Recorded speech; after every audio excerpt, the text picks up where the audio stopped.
Welcome, everybody. The 2023 NFL Draft is over, which means it's time to look at some NFL draft grades. I'm Joe with the Game House, and today we're going to be taking a look at the NFC West draft grades.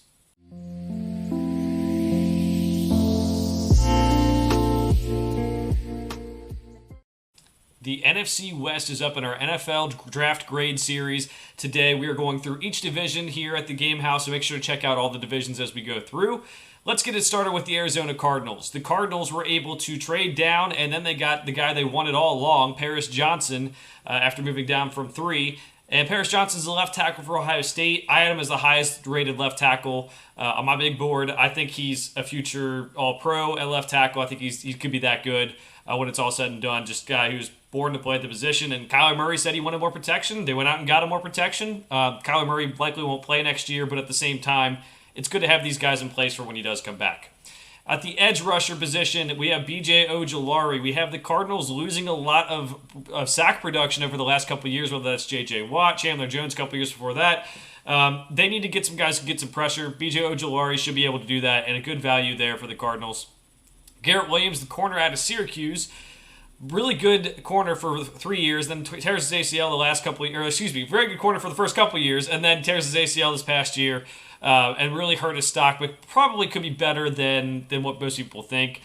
Wide receiver Michael Wilson dealt with injuries his whole career at Stanford. Really didn't see much of the field. A lot of people have projected him to be a lot better as a pro if he could stay healthy, but I don't know. It's a big jump for me. I didn't like that pick as much as some others. And we won't be going through all the picks here for each team, but I did like Owen Pappoe and Kentrell Clark picks for the Cardinals. Pappoe is a very undersized linebacker, but also just has a lot of speed, and I think that can play a huge part in an NFL defense. And Kentrell Clark played a couple different positions in Louisville secondary, and I think he did pretty well as well. So I'll give the draft a B+, get the credit for moving down, still get some players they liked. I think it's a good thing, a good draft to build for their future. The Los Angeles Rams get a B. They were obviously not going to get through every pick they made because they drafted almost like a full roster here.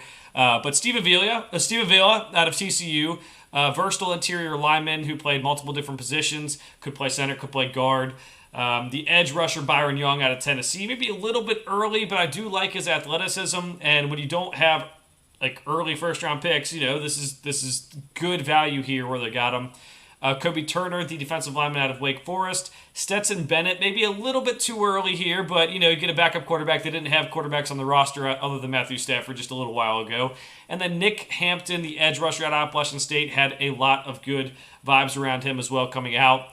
Travius Hodges-Tomlinson, the corner out of TCU, also very good, going to play the slot. I think he could be a very good football player. And then Zach Evans, who started his career at TCU and then transferred over to Ole Miss, I think is a very, very good possibility of him being a steal at the running back position. So they have lots of picks here. They made a lot of good picks. I give it a B. I mean, they don't have like a superstar in this class, I don't think, but for a team that's had to lose some of their players from the Super Bowl roster a couple years ago, I like that they got a lot of depth at a lot of different positions and a lot of solid football players. So I give it a B.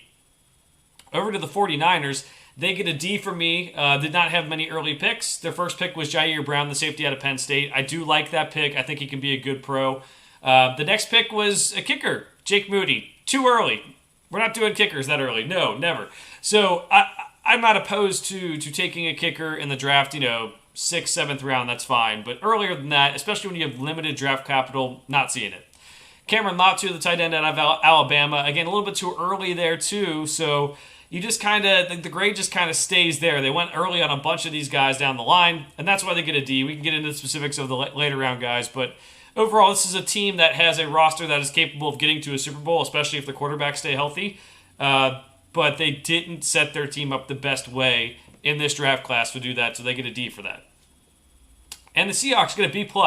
Now, I was surprised they took Devin Witherspoon with their first pick because he's not the typical mold of a Seattle Seahawks corner, right? He's a little bit smaller than that, and he's a man cover guy. Seahawks have played zone in the past, and even if they play more man now, I think it's fair to say that they usually like their tall, lanky corners, and Devin Witherspoon is not that, but he was the top corner in the class, so give him credit for that.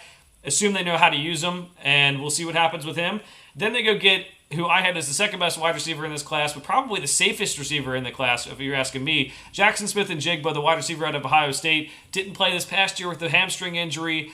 probably going to play mostly the slot, but guess what? When you have Tyler Lockett and DK Metcalf on the outside, put Smith and Jigba in the slot, and you are ready to go. Derek Carr, the edge rusher out of Auburn, really long arms. I think he could help the pass rush because, let's be honest, they've not had the best pass rushers over the last couple of years. Zach Charbonnet pick, I think it was good value, but I'm kind of questioning here for me personally, like, how are you going to use Kenneth Walker and Zach Charbonnet? I know they like to use multiple running backs. It just seemed like it was a little bit, they could have gotten someone who can change the pace more. I think they can both be successful in this backfield, but it'll be interesting to see how they use both running backs moving forward. Some other picks I liked, Mike Morris, the edge out of Michigan, a little bit bigger edge, versatile defensive lineman, I think would be very good, and D. Winters, the linebacker out of TCU. I think they had a couple good drafts in a row. Last year they got a lot of good starting talent on their team with Tariq Woolen, and they had the 2 tackles they took. And then this year they get Devin Witherspoon, Jackson Smith, and Jigba, who I think are starters from day one and could be pretty good players. And then you get Derek Hall and Zach Charbonnet, guys who are going to compete for spots, and even Anthony Bradford. So I like this draft for them. I give them a B+. Let me know what you think of my draft grades below. Let me know if you disagree with any of these teams and moving forward. And make sure to check out the other videos we have coming out for all the other divisions. For now, thanks for watching. We'll see you guys next time.